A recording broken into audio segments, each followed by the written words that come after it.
What up, YouTube? Timmy's here. Here is my opening slash streaming segment where I talk about the films and shows that are coming out this week, whether they're being theaters or streaming, etc. So here's what's coming out.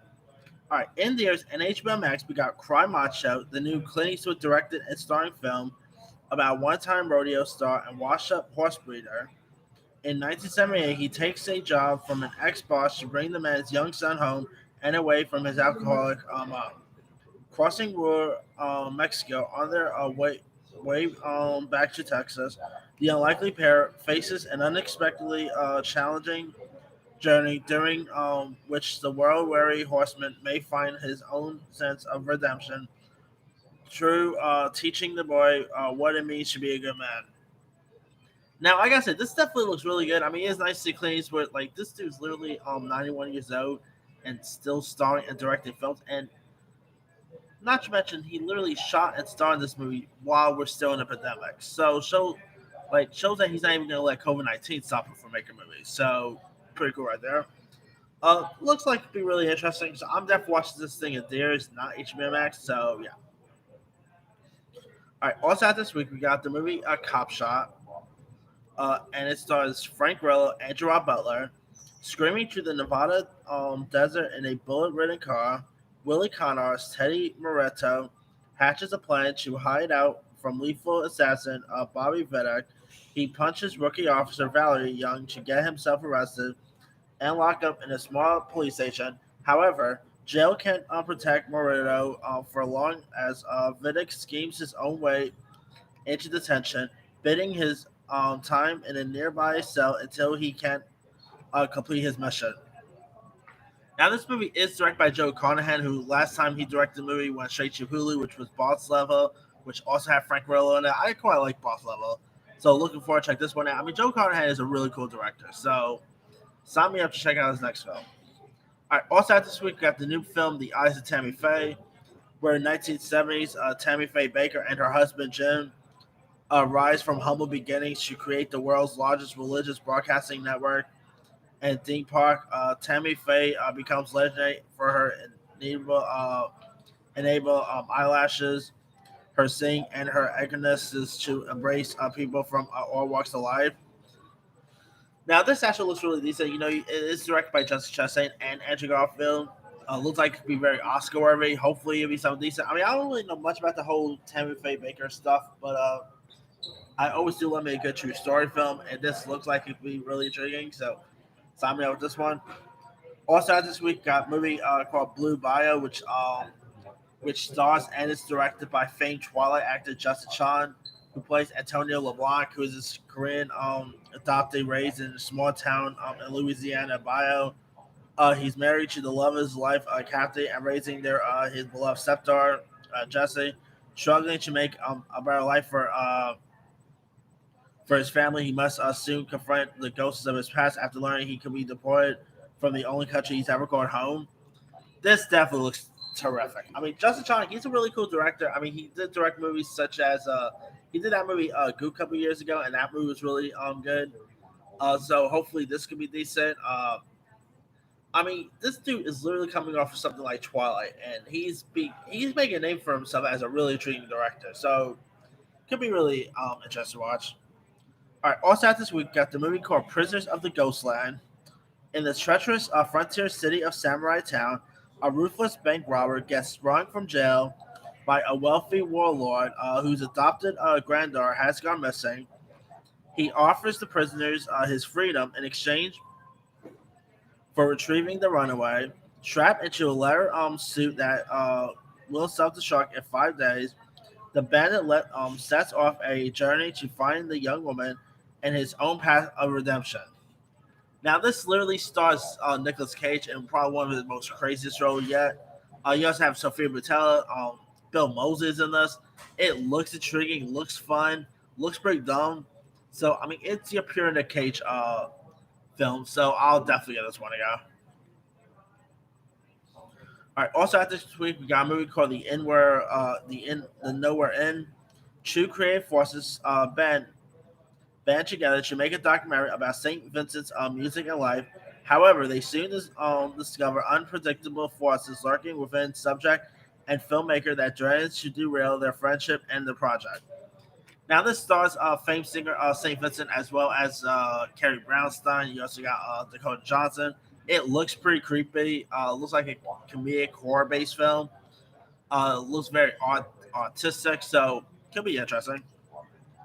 All right. Also, at this week, we got the movie called "This Is the Night," which was originally titled "Once Upon a Time in Staten Island," and it takes place in 1982.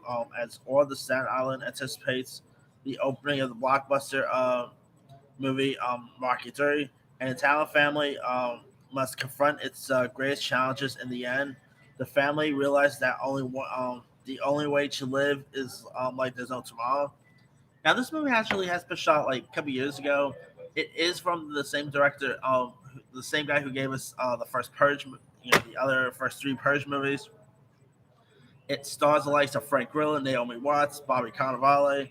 Looks really intriguing. I mean, I always do love me a good film that takes place through the summer 1980s, and it looks like an interesting coming of age tale. So could be interesting. All right. Also, at this week, got the movie called Bestseller, uh, where Lucy Stanbridge has inherited her father's publishing house, but the ambitious Wood Beater has nearly sunk it with failing titles. She discovers she is owned a book by Harris Shaw, a relentless cantankerous booze aided author who originally put the company on the map decades earlier. In the last ditch effort to save it, Lucy and Harris release his new book and embark on a tour from hell that changes them both in way and they didn't expect. Now, this film actually stars Aubrey Plaza. Michael Caine's in this. It looks really heartfelt, looks cute, charming.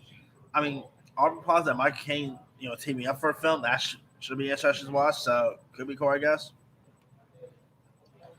I also had this week got a movie called I Love Us, which stars Katie Cassidy, who you might remember as Laura Lance from Arrow. And it's about when a man born into a crime syndicate falls madly in love with a single mother. This existence he's never questioned collides with his hope to become a loving husband and father. After a life-altering event, it becomes evident that his life is corruption must come to an end. But there's only one way out of it: a job that will free him from the syndicate and give his new family the life it deserves. Now, this looks like it'd be really interesting. I mean, a interesting crime, romance, comedy. Okay, could be cool. Robert Devy's also in this. Danny Abstecker stars and directs us, so it could be something interesting, I guess. All right, coming to theaters this week and Netflix next week. Got The Stalling, which is a new Melissa McCartney film, where she plays this woman who's adjusting to life after the loss contends with a feisty bird that has taken over her garden and a husband who's struggling to find a way forward. I mean, this is another film that's shown that Melissa McCarthy could do more than just straight up comedy. This movie does look really intriguing. You got Chris O'Dowd. It's from the same director, St. Vincent. The Bill Murray movie that got released a couple years ago. So sign me up with this one. All right, coming to Amazon, we got Everybody's Talking About Kevin. Everybody's Everybody's Talking About Jamie. Totally different film, by the way. Um, Jamie New is a 16-year-old who doesn't quite fit in. Instead of a pursuing traditional career, he dreams of becoming a drag queen. Uncertain about his future, Jamie knows one thing for sure: he's going to be a sensation. Supported by his loving mother and amazing friends, Jamie overcomes discrimination and bullying to step out of the darkness and into the spotlight. Now, this looks really intriguing. You got Richie Grant in this. Looks really cute, charming. It is a musical film, so there's that too. So, could be good, I guess. All right. Also out on Amazon, we got The Mad Woman's Ball, about a committed woman who and a tormented nurse prepare to attend a famous ball at the clinic in 19th century. This stars and is directed by famed French actress Melanie Laurent, who also directed that Elle Fanning Ben Foster movie a couple years ago called Galstein, I think it was called. I forgot the actual name of that. She's also directing Dakota Fanning and Elle Fanning a movie coming next year called The Nightingale. I mean, she is a pretty good French actress. She is best known for movies like *Inglourious Basterds*. She was in *Now You See Me*. So she's not a bad director either. So I'll definitely give this one a go. Anyway, now on Netflix we got the new movie *Nightbooks*, which actually just saw this, and sad to say I did not like it at all. It's about a scary story fan Alex must tell a spine-tingling tale every night, or stay trapped with his new friend in a wicked witch's magic apartment forever. Yeah, this movie was pretty terrible. I mean, I love Kristen Ritter, but yeah, this movie did not was not hardly scary. It was pretty boring to be honest. Yeah, the script wasn't good, so I'll probably do a full review soon. But yeah, it's not that good of a film to be honest. Yeah. All right. Also, out this week, got the movie called The Lady of the Manor. Past and present collide when slacker Hannah gets hired to portray Lady Wadesworth, a stubborn belle from the 1800s, and tour at Wadesworth Manor. Hannah figures she can't take it well enough until ghosts of Lady Wadesworth appears and tells her it's time to change her wild ways, or she'll hunt her forever. Now, this film stars the likes of Judy Greer, Melanie Linsky, Justin Long, Ryan Felipe. The trailer for this does not look so good. I mean, I like Judy Greer, I like the other cast, but yeah, this movie looks pretty horrible to be honest. Yeah. All right. Also, out this week, got a movie called "Killin' and the Comeback Kids" about a young musician and a childhood friend throw a band together to perform folk rock at a summer festival. I do love me a good rock film, so why not? Also, out this week, got the movie called "The Killing of Kenneth Chamberlain." The events led to the death of Kenneth Chamberlain Sr., an elderly African American veteran with bipolar disorder who was killed during a conflict with police officers who were dispatched to check in on him. You know where this is going. Now, the film does star famed Luke Cage actor Frankie Faison. This could be interesting, I guess, so I'll probably give this one a go. All right. Also, at this week, got a movie called 23 Walks about a couple in their 60s get to know one another over the course of 23 dog walks, set against the dramatic background of the changing season of 1 year. Okay, could be cool, I guess.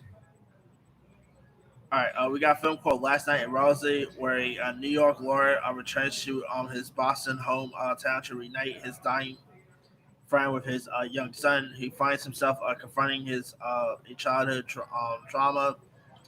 Sounds interesting there. We got a movie called Collection about a grieving father who grapples with his choices of in his unforgiving manipulative world of debt collectors when his new girlfriend turns out to be the firm's next mark.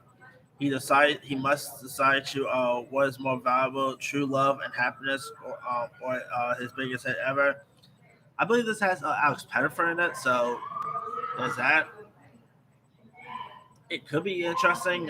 So, cool, I guess. All right, on Netflix, we got a movie called Schumacher, and sadly, it's not a documentary about Joe Schumacher. It's about it's actually a documentary about German Formula One racing driver Michael Schumacher. So yeah, I mean, I would have loved to see a documentary about Joe Schumacher, but I don't know much about this NASCAR rider. So all right. Also, this week got the movie on Peacock. We got a movie called My Son, which stars James McAvoy and Claire Foy. Driving in the heart of Highlands, Edmund Murray receives a call from his ex-wife in tears that their 7-year-old son has gone missing from a campsite. Soon it becomes clear that the child has been kidnapped, and the parents give way to despair. Now, this does look really intriguing. I mean, you got James McAvoy, Claire Foy is pretty good. So, I mean, this looks like a really intense drill about father want to try to find his son. So sign me up this one. I mean, it has a bit of a taken field trip, but well, actually, no, maybe not taken. Maybe more like Gone Baby Gone. One to take it. But anyway, now that's all the films that's coming out. Now the shows that are premiere this week. We got Dan Brown's The Lost Simba about a young which of course is based on the Dan Brown books, and pretty much it's about a young Harvard symbolist who must solve a series of deadly puzzles to save his kidnapped mentor and thwart a chilling global conspiracy. So yeah, this is pretty much about pretty much Michael Langdon, who of course was portrayed by Tom Hanks in the Ron Howard versions. This could be interesting. I mean, the last two Da Vinci Code movies was not so good. Hopefully, this will be hopefully a TV show will be a better way to go with this franchise because looks like we're not going to be seeing Tom Hanks as a role anymore. So yeah. Anyway, other stuff out this week got on Paramount Plus. We got the Harper House about an overconfident female head of household who struggles to regain a higher status for herself and her family of odd boys after losing her job and moving from the rich side to the poor side of a small Arkansas town. Could be interesting. Haven't seen it yet, so I'll probably give it a go. Uh, we also now on Hulu we also got The Premise, a series tackles both issues that are happening in our world today, and each episode tells a single character-driven story. So yeah, I mean, this is actually a show that's hosted by Ben Platt. Not Ben Platt. BJ Novak. I meant to say Ben Platt's also in one of the episodes. A few other folks that's in each episode includes Tracy Ellis Ross, the late Ed Asner. You got loads of people like. I saw the sex tape one, and that episode is actually pretty hilarious.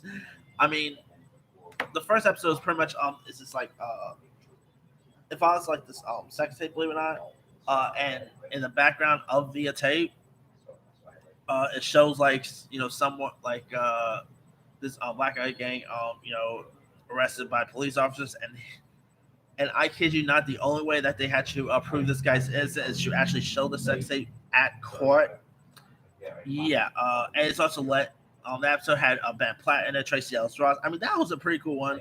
There's a few other ones that features stars like John Bernthal, Boyd Holbrook, Bo Bridges, O'Shea Jackson Jr. Loads of really cool cast members in this. It's pretty much an anthology series, so yeah.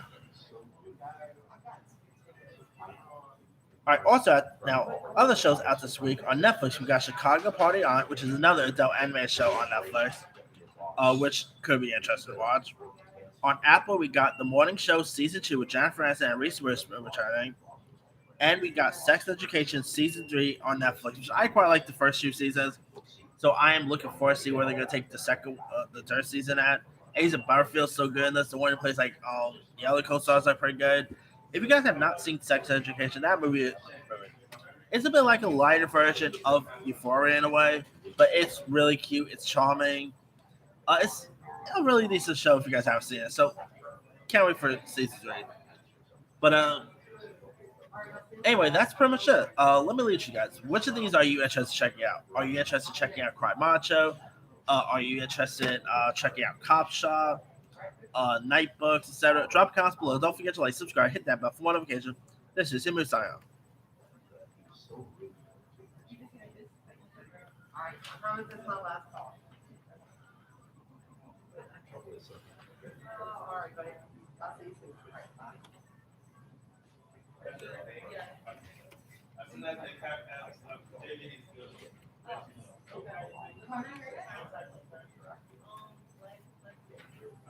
Black blessings that you get.